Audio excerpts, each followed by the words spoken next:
ADX Florence, where even the guards fear the silence. The alarms didn't go off. Nothing moved except the echoes. Officer Mark Sullivan's flashlight flickered, cutting through the unnatural silence of ADX Florence. He froze. A shadow shifted in the corner of the cell block, and for the first time in 20 years, he felt fear. Not the usual tension, not the controlled chaos of a prison fight. This was something different. Something wrong. A guttural whisper slid through the hallway. "You shouldn't be here." His heart raced. Every instinct screamed to run, but the silence was heavier than steel. The walls themselves seemed to breathe. Mark swallowed hard. Every guard knows fear, but the silence of ADX wasn't just absence of sound. It was a warning. He stepped closer. The figure emerged. A man, tall, tattooed across his arms with cryptic symbols and dark skulls crawling from shoulder to wrist, stood perfectly still. No one should have been awake. No one should have moved. And yet here he was. Mark's flashlight trembled, and the man's eyes glimmered in the teal and amber glow of the emergency lights. Where's the other guard?" Mark asked, his voice cracking. The man didn't answer. He just smiled. And then he vanished. Mark blinked. His partner was gone. The silence returned, heavier than before. And then he heard it. A slow, deliberate scraping from the cell at the far end of the hall. 2 weeks earlier, the prison was just another fortress of steel and concrete. A place where America's most dangerous men were held. Men like Gabriel, Moreno. His arms were covered in tattoos that told the story of every crime, every betrayal, every unspoken pact he'd ever made. He had arrived at ADX Florence 6 months ago, transferred after a series of incidents at another federal prison. They called him the Whisper because he spoke so little, but when he did, the words carried ice through your veins. Most prisoners feared him. Even the guards kept a careful distance. Not because he attacked often, but because he seemed to understand something they didn't. The prison itself, the way the walls bent sound, the way the darkness seemed alive, he knew its secrets. And somehow, the silence of ADX belonged to him. Mark had noticed it the first day he walked the block. Moreno sitting cross-legged in the corner, tattoos crawling up his neck like living ink, eyes closed as if listening to something only he could hear. Every time Mark passed, the air grew colder, the silence heavier. That was the first warning. Then came the night the lights went out. Not a power failure. Someone had cut the main lines. The alarms didn't trigger. The cameras flickered and died. And that's when Moreno started moving. The whispers began. At first, it was just voices in the hallways, soft, almost inaudible. Guards dismissed them as nerves. But then the voices grew louder, more deliberate, always echoing right behind you when no one was there. Officers started quitting their shifts early. Some refused to enter the cell blocks alone. Mark wasn't one to be rattled easily. But that night, seeing Moreno vanish in the shadows, hearing the scraping in the distance, he understood. ADX Florence wasn't just a prison. It was alive. And Moreno, he was its master. Every guard knew the rules. Don't provoke, don't interfere, never, ever get too close. But that night, Mark had no choice. Someone was out there. Someone was disappearing into the silence. And if he didn't act, he might be next. The scraping stopped. Then came the whisper again, right in his ear. "You can't leave." Mark froze. He could feel the weight of the prison pressing down, the shadows crawling along the walls. And he realized something he couldn't explain. The silence wasn't empty. It was watching. And now, someone else was moving in the dark. Someone tattooed, cold, dangerous. Mark Sullivan took a deep breath. Every instinct told him to run. But he didn't. He had to see it through. Because in ADX Florence, the silence wasn't just scary, it was lethal. The question now hung in the air. Who would break the silence first? Before the shadows swallowed him at ADX Florence, Gabriel, Moreno had a life that was as chaotic as it was violent. He was born in Denver, Colorado, in a neighborhood where survival wasn't a choice. It was a rule written in blood. Moreno's arms were canvases of his past. Every tattoo told a story. The first was a small black skull on his right forearm, inked at 14, marking his first fight for territory. As the years passed, the tattoos multiplied, snakes wrapping around his wrists, cryptic symbols sprawled across his shoulders, each representing a rival he'd outsmarted or eliminated. He didn't just wear his history, he carried it. Even as a teenager, Moreno had an uncanny presence. People noticed the way he moved through crowds, the way his eyes tracked everything without blinking. He was quiet, almost unnervingly so, but he never wasted words. When he spoke, everyone listened. Teachers described him as strangely calm for someone always on the edge of trouble. Neighbors whispered about the moments when he seemed to vanish from view, only to reappear somewhere entirely unexpected. By the time he was 18, Moreno was already notorious in Denver's underground scene. He ran small operations, gambling dens, drug deals, but his genius wasn't just in crime. It was in fear. He understood people better than they understood themselves. The police learned this quickly. They could arrest him, interrogate him, even cage him in high-security facilities, but he always left an imprint, a whisper, a shadow, a scar on someone's memory that lingered long after he was gone. Moreno's first serious run-in with the law happened when he was 20. A failed robbery escalated, a guard was injured, and suddenly the whisper had a record longer than his tattooed arms. Prison should have broken him, but it didn't. He adapted, learned the rhythm of confinement, and began experimenting with something most inmates couldn't grasp: how to manipulate fear. Some called it psychological warfare. Moreno called it survival. At every facility, he observed the guards, the routines, the patterns. Every prison has a rhythm, a heartbeat, a pulse. Moreno could feel it. He could sense the anxiety building in the hallways before a fight broke out, the exact moment a guard doubted himself. He learned to move with the silence, to become part of it. He thrived in shadows and darkness, where others panicked. And every prison he entered, state, federal, maximum security, added another layer to the legend of Gabriel Moreno. When the government decided to transfer him to ADX Florence, it was supposed to be the endgame. ADX was the fortress for the most dangerous men in America. It was designed to strip away all control, to crush anyone who thought they were untouchable. Guards bragged that no one could manipulate the silence here. But Moreno, he already knew. The first time he stepped into ADX, he felt the walls hum. Not literally, but in a way that rattled his core. Every step echoed unnaturally. The fluorescent lights flickered above like a warning, and the air smelled metallic, like blood and cold steel. Moreno's tattoos seemed to vibrate under the harsh light, dark ink crawling across his skin like liquid shadows. He didn't speak a word. He didn't need to. The prison itself acknowledged him. The guards underestimated him. They thought he was just another violent inmate, another puzzle piece to lock away in a concrete box. But Moreno watched, always watched. He learned the shifts, memorized the blind spots in the cameras, studied the habits of the other prisoners. And he began to experiment with the silence. It started small. A misplaced object here. A soft sound echoing down a hallway there. Guards reported things they couldn't explain. Footsteps when no one was walking. Doors opening slightly on their own. Whispers in empty corridors. Moreno wasn't just causing chaos. He was reshaping the environment to his advantage. He was teaching everyone something terrifying. Even in a fortress designed to contain monsters, fear can't be caged. The other inmates noticed, too. They started calling him the Whisper. Not because he talked often, but because when he did, it pierced through the walls, quieting a room, commanding attention without a single shout. Men who had spent decades in maximum security prisons felt themselves hesitate when Moreno entered a room. He didn't need to fight them. Fear was his weapon, and he wielded it like a master. But Moreno wasn't reckless. He had rules, boundaries only he could see. He never attacked first, never made his moves obvious. Instead, he let the prison react to him. He tested the guards' nerves, learning which ones cracked under the weight of silence and which ones could maintain control. Each reaction was data, each moment of hesitation a tool. In his mind, he was preparing for something bigger, something that would cement his mastery over ADX Florence. And then came the night that changed everything. It was a quiet evening. The kind of stillness that makes shadows seem solid, like they could reach out and touch you.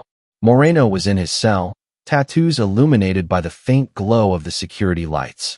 He had noticed a pattern in the guards' patrols, a blind spot near the end of Block B, where the walls absorbed sound so completely that footsteps were nearly impossible to detect.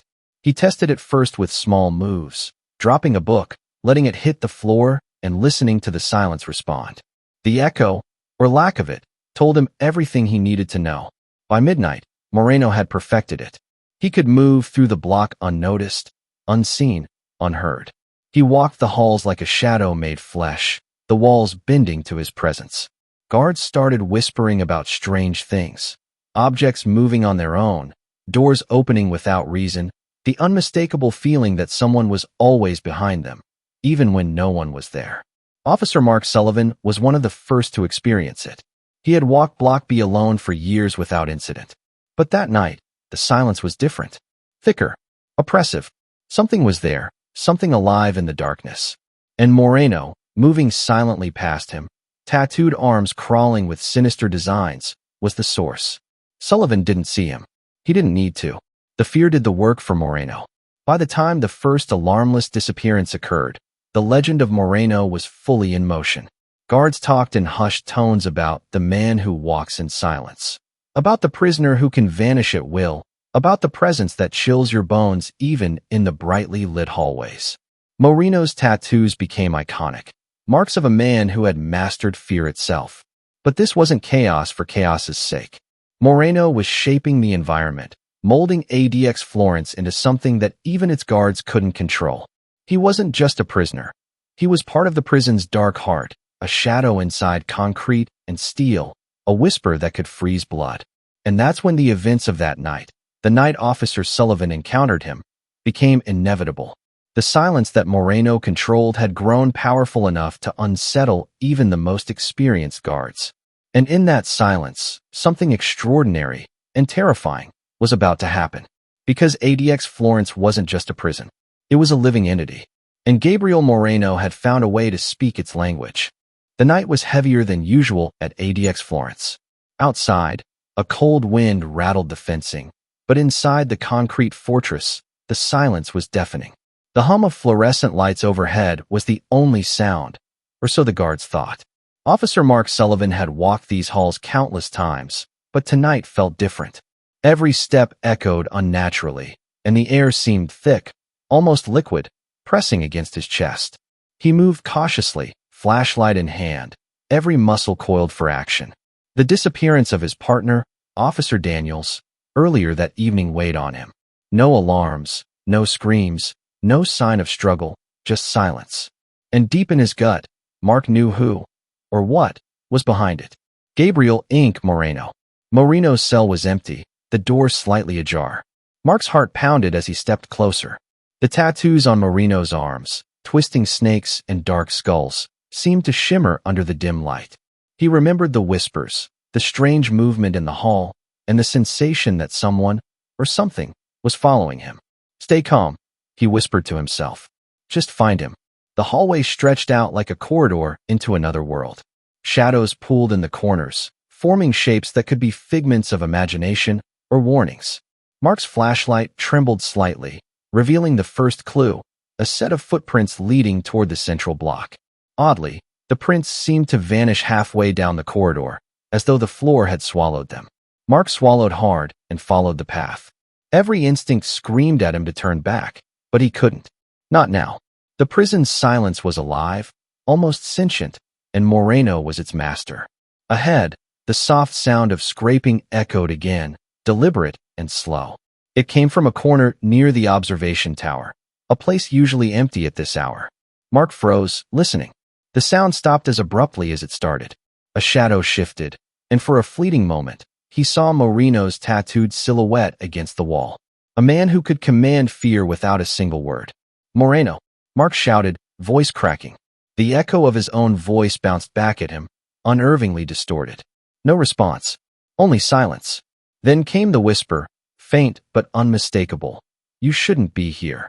Mark's flashlight swung wildly, landing on Moreno's face for a brief second. Tattoos etched along his jawline, eyes cold and calculating. And then he was gone. Just like that. Mark's mind raced. How could a man disappear so completely? Guards had reported strange incidents before, but nothing like this. It wasn't a trick of light or shadow. Moreno had mastered the art of vanishing inside the prison itself, blending into the silence as though he were part of the walls. The sound returned, a slow, dragging noise, scraping across the concrete floor. Mark followed it, each step making his chest tighten. As he rounded a corner, he saw something that froze him in place. Officer Daniel's flashlight lying on the ground, shattered, its beam flickering weakly. Footprints surrounded it, some familiar, some strange. And then, a long shadow stretched toward him from the far end of the block. Moreno emerged, taller than before in the low light, tattoos crawling up his neck, twisting into dark patterns across his chest. His eyes glinted with an almost unnatural intelligence. The whispers seemed to flow from him, filling the hallway, vibrating through Mark's bones. Why are you doing this? Mark stammered. Moreno tilted his head, a slow, deliberate motion. He didn't answer with words. Instead, he raised a hand, and the lights above flickered violently. The silence shifted, almost pressing against Mark's face, as if the entire block were holding its breath. Suddenly, Daniel's voice echoed from somewhere behind a wall, weak and trembling.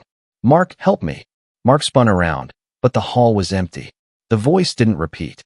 Only the scraping continued, louder now, accompanied by a whispering chorus of unseen voices.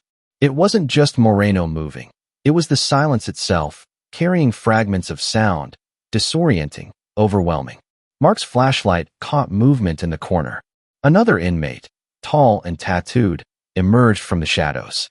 His arms were covered in intricate designs, serpents, skulls, and cryptic runes.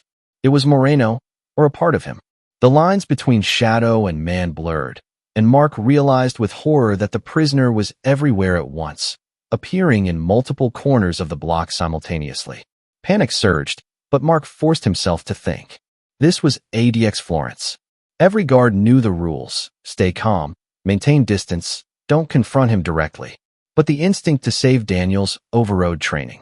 He ran toward the last direction the voice came from, flashlight shaking violently. The hall stretched endlessly. Each corner seemed to lead into another corridor, each shadow hiding impossible angles.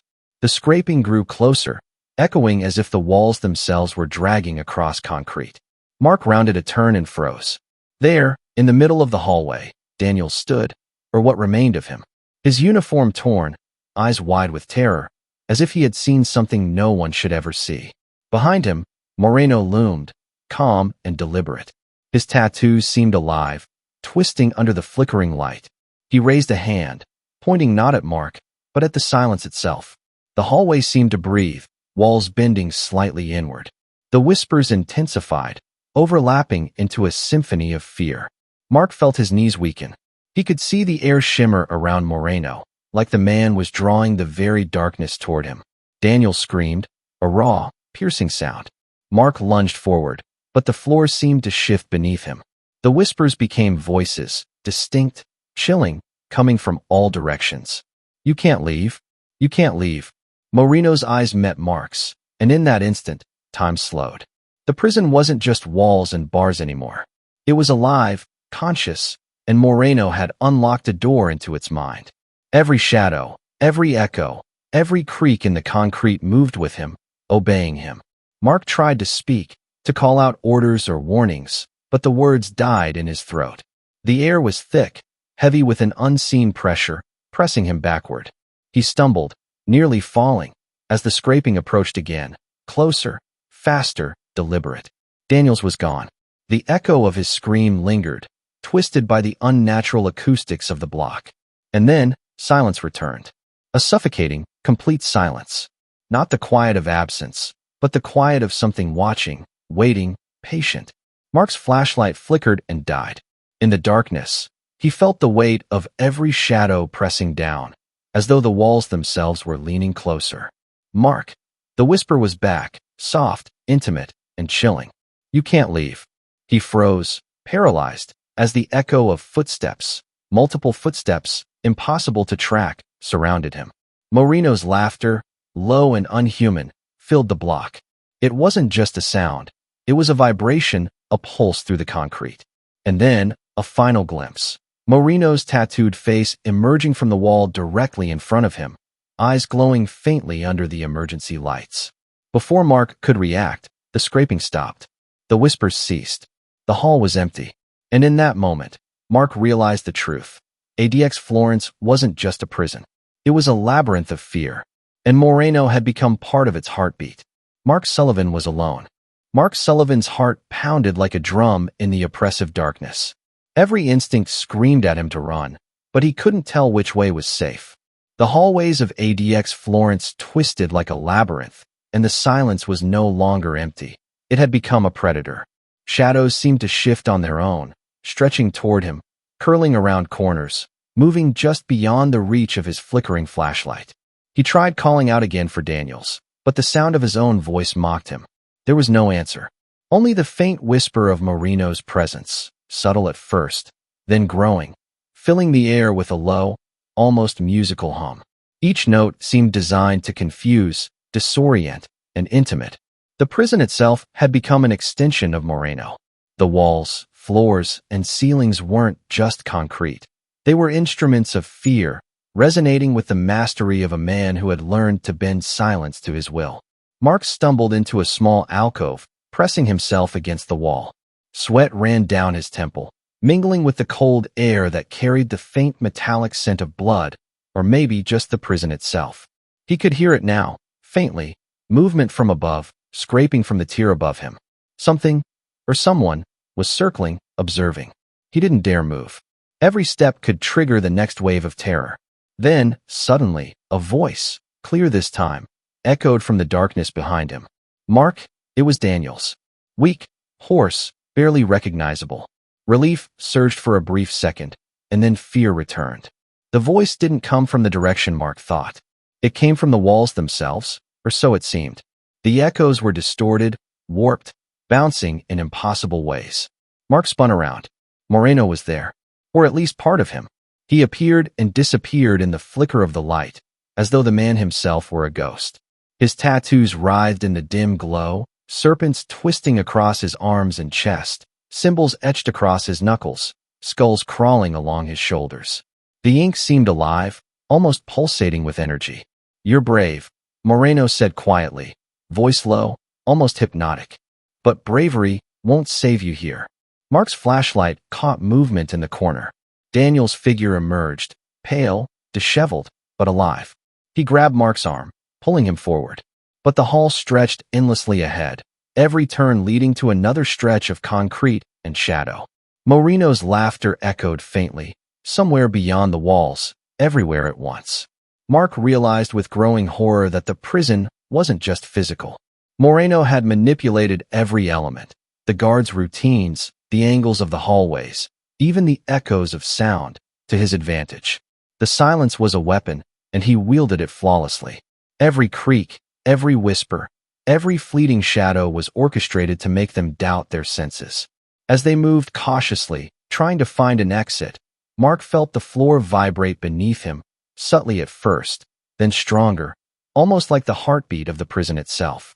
The whispers returned, voices overlapping in a chaotic symphony of fear. You can't leave. You can't leave. You can't.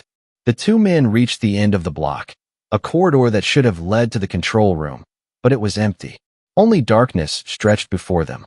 Mark hesitated, flashlight trembling, and then noticed the walls shifting subtly. The concrete seemed to ripple, bending the shadows like water. Moreno appeared in the corner, expression calm, eyes gleaming. Mark stepped back. Daniels whispered, "We need to go now." Moreno raised a hand, slow, deliberate, and the shadows around him seemed to stretch and coil. A pressure filled the air, heavy, suffocating. The walls seemed to lean closer. The whispers grew louder, chanting in fragments. You shouldn't be here. You can't leave. You can't leave. Mark's mind raced. Every exit was a trap. Every hallway a potential ambush. And yet, he couldn't stand still. He had to move, or Daniels would be lost to this nightmare. They bolted down the corridor. The concrete underfoot seemed to lengthen, each step taking longer than it should. Moreno's laughter echoed behind them, accompanied by the soft scraping of footsteps that didn't belong to any visible person. Every instinct told Mark they were being herded, guided by the invisible hand of the man they had underestimated. Finally, they reached a junction, a dead end. Mark skidded to a stop, heart hammering. Daniels was gasping, panic in his eyes. Shadows twisted unnaturally around them, and Moreno emerged from the darkness, calm, deliberate, almost impossibly still. You understand now, Moreno said softly. ADX isn't just a prison. It's alive. And he smiled faintly. I'm part of it. Mark's mind raced. He could fight. He could run. But he knew, deep down, nothing would matter. The man in front of him had mastered the art of fear, manipulating sound, silence, and shadows. The prison itself obeyed him. Then, the lights flickered violently and went out. Absolute darkness. The whispers rose to a crescendo, voices overlapping, echoing from all directions. Mark and Daniels clutched each other, frozen in place. And then, silence. Complete, suffocating silence. A moment later, the lights returned. Moreno was gone. Daniels and Mark were alone. The hallway stretched before them, empty, as if nothing had happened. Yet the fear lingered, thick and unshakable. The whispers seemed to echo in their minds even when nothing was audible. Mark realized the truth. Moreno had shown them the limits of human perception, the way silence itself could become a weapon. ADX Florence wasn't just a prison, and Moreno wasn't just a prisoner. The fortress of concrete, steel, and shadows had a new master, one who didn't need to fight to dominate. Daniels grabbed Mark's arm. We need to report this, but who's going to believe us? Mark swallowed hard. No one, not even if we do. ADX, it's different now. And he's still out there. As they exited the block, the whisper returned one final time. Almost gentle, almost playful. You can't leave. Not really. Not ever. And in that instant, Mark understood. ADX Florence had claimed another secret. One that would haunt every guard, every inmate, every visitor. The fortress was alive, and Gabriel Moreno had become its heartbeat. Even the guards feared the silence.